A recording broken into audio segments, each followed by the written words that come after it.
जय हिंद।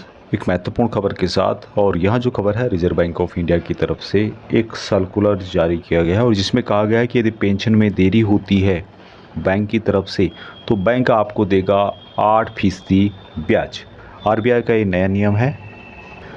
अब यहाँ पर सबसे अच्छी बात यह है कि यहाँ जो 8% ब्याज है यहाँ ऑटोमेटिक आपके पेंशन के साथ ऐड हो जाएगा। यहाँ पर आप इससे संबंधित अपडेट देख सकते हैं।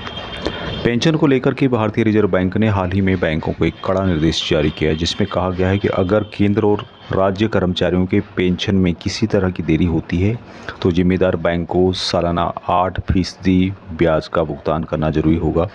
आरबीआई के मास्टर सर्कुलर में कहा गया है कि इस नियम का उद्देश्य पेंशनर्स की बकाया के देरी से भुगतान पर नुकसान की भरपाई करना है। रिजर्व बैंक ऑफ इंडिया की सर्कुलर के मुताबिक पेंशन भुगतान करने वाले बैंकों को पेंशन या बकाया राशि जमा करने में देरी के लिए पेंशनर्स को भुगतान की तय डेट के बाद 8% प्रति वर्ष की निश्चित ब्याज दर पर मुआवजा देना होगा।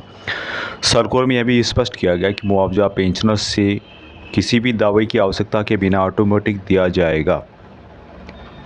पेंशन में पेमेंट डेट के बाद होने वाले किसी भी देरी के लिए मुआवजा 8% सालाना तय ब्याज दर पर किया जाना चाहिए। अभी एक महत्वपूर्ण बात है कि कब से यह नियम प्रभावी होगा।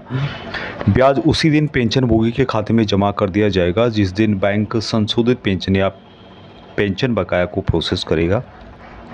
यह ब्याज 1 अक्टूबर 2008 से सभी विलंबित भुगतानों पर लागू होगा। आरबीआई का यह नियम इसलिए भी पेश किया गया है ताकि कर्मचारियों को बिना किसी देरी के पेंशन का भुगतान हो सके।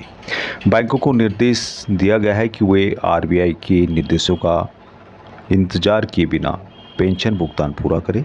इस प्रकार यहाँ सुनिश्चित करें कि पेंशनर्स को अगले महीने के भुगतान में उनका लाभ मिले। उसके अलावा रिजर्व बैंक ऑफ इंडिया ने बैंकों से बेहतर कस्टमर सर्विस देने की बात कही है और जो इतने भी पेंशनर्स हैं, खासकर जो बुजुर्ग पेंशनर्स हैं, उनके साथ सहानुभूतिपूर्वक व्यवहार करने की बात उनके द्वारा कही गई है। तो ये था महत्वपूर्ण update reserve bank of India की तरफ से सभी पेंशनर्स को। लोग जो भी बैंक से पेंशन ले रहे हैं और यदि पेंशन में देरी होती है तो सालाना 8% ब्याज बैंक को आपकी पेंशन में ऐड करना होगा और यहाँ प्रोसेस ऑटोमेटिक होगा। अभी तक इतना ही। जय हिंद।